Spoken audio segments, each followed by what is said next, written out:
doing, Kyle? I'm doing good. How are y'all doing today? We're fine. I just thought I'd call in because, you're talking about how, critical thinking isn't taught in the schools anymore. And I actually graduated back in 2005.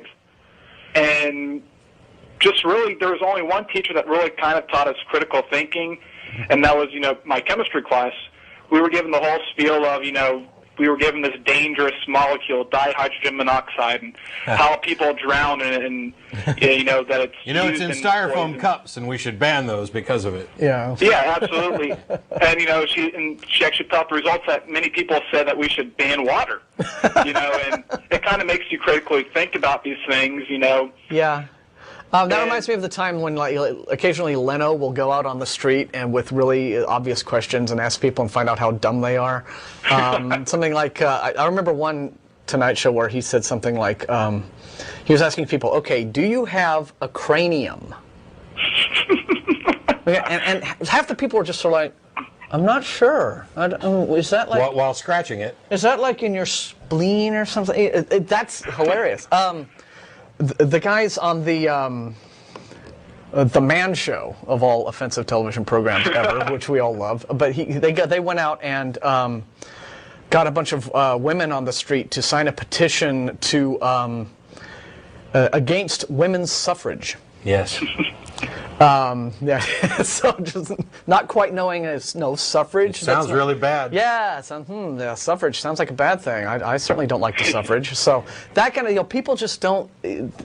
So how detailed did your chemistry teacher get? I mean, how much benefit did you really get? And was it part of the curriculum, or just something that this was a good teacher who decided? Or was it just an example of the way in which people don't know fundamental things? Yeah, she kind of tied it in to the whole idea in chemistry of the phlogiston theory, all things burn because of phlogiston. She kind of tied it into that, it was a commonly held belief at the time. Okay, I just did something really sexist, didn't I? I assumed that his chemistry teacher was a man, and it wasn't. No, it was actually a woman. I know. Well, see, that I'm saying I was being sexist without even thinking about it. But that's an important point. Once upon a time, I'd have never noticed. And it's the same thing that I see among other people who I didn't notice that you just bigots or racist or sexist or things like that. The thing that you have to do, in addition to my position on caring about whether or not my beliefs are true, is actually think about what you're thinking. Richard Dawkins talking about raising the consciousness to women's rights issues and things like that. I do that, and the fact that I caught it right off the bat taught me. Because all of us are programmed with certain ideas from our cultural upbringing. Yeah, we're all a product of our cultures. We all have prejudices, biases. The thing is to try to teach yourself to recognize them when they happen, so that maybe, I don't think we're ever going to completely stop, but maybe you can avoid the future. But I completely interrupted what Kyle was saying, so go back to telling us about your chemistry teacher. Oh, it's okay. It's y'all show, so. But anyways, just tying into the whole phlogiston theory, scientific method, testing, what is put out there. Can things be falsified? Can you at least test it?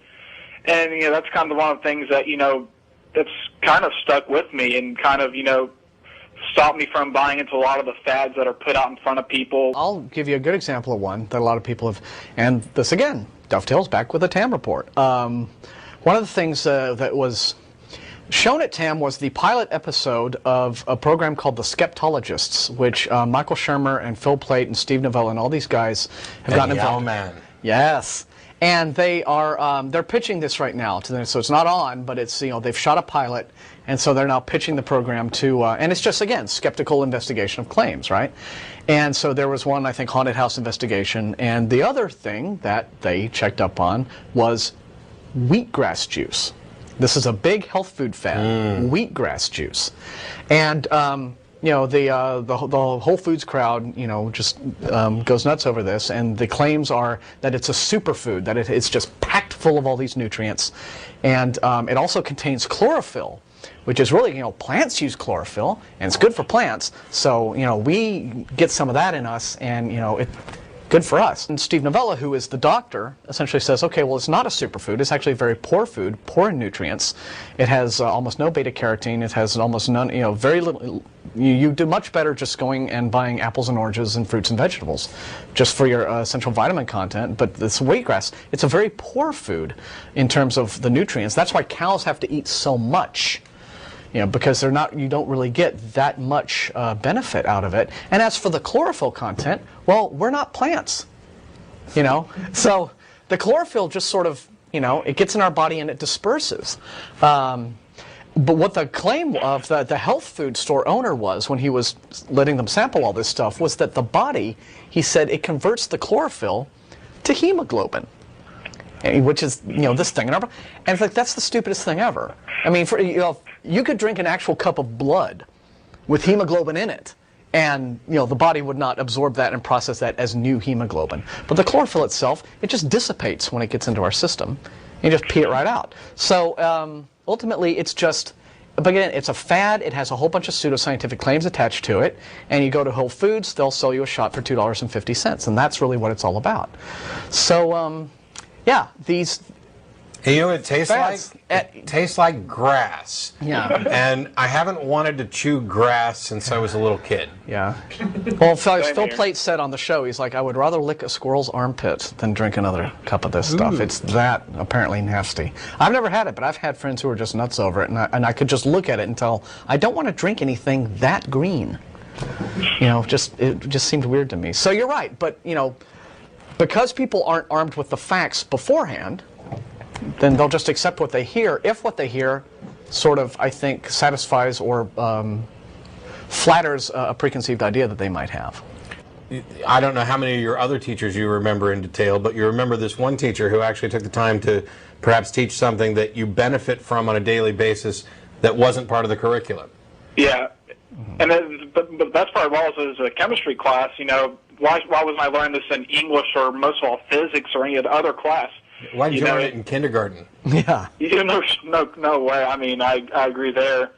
All they taught us in kindergarten was to share, and even though you've had that toy and everything, it's time for you to give it up for someone else.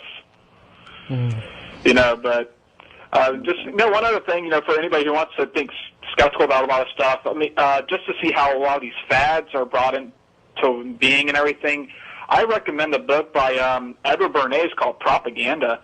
And it gets into how, you manipulate mass psychology and everything, and how a lot of these fads or a lot of ideas that are accepted as conventional wisdom are brought into, being. It's very important, I think. I think, it fits everything that I've ever seen. Okay. All right. Well, thanks. Thanks a lot, Kyle. Appreciate the call. Yeah, appreciate it very much. Stay in touch. There's a lot of other similar books. I mean, of course, I was talking about getting Carl Sagan's Demon Haunted World in as required reading, but you talked about Mike Shermer at the TAM 6, who also written a number of books, including Why People Believe Weird Things. Yeah. James Randy's got a He's bunch doing a of follow-up on that right now. Yeah. Yeah, a new book. The book table at TAM is an amazing thing to behold if you're really looking to build a library of your skeptical literature. Shermer was actually better than he usually is when I've seen him speak before at this year's TAM. And I think he talked a lot, his new book is all about how people, why people believe unseen things.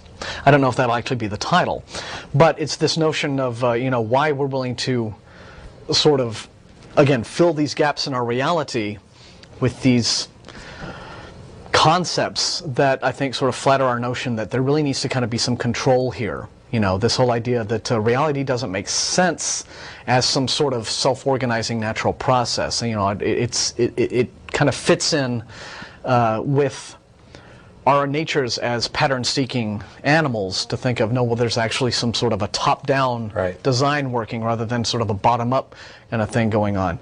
And he says he's developing this idea. He hadn't fully developed it, but I thought it was kind of interesting to hear the basis of it. Like, just as a lot of religious believers employ the God of the gaps to sort of, where they're scientifically illiterate, they'll just, well, God makes more sense. God did it.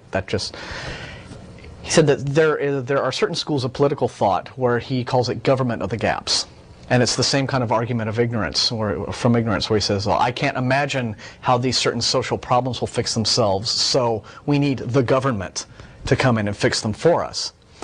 And maybe it's this too much trust on the part of perhaps people of a certain political bent to trust in bureaucracies that we already know or have failed and are failed us before. May not have any better mechanism for fixing the problems.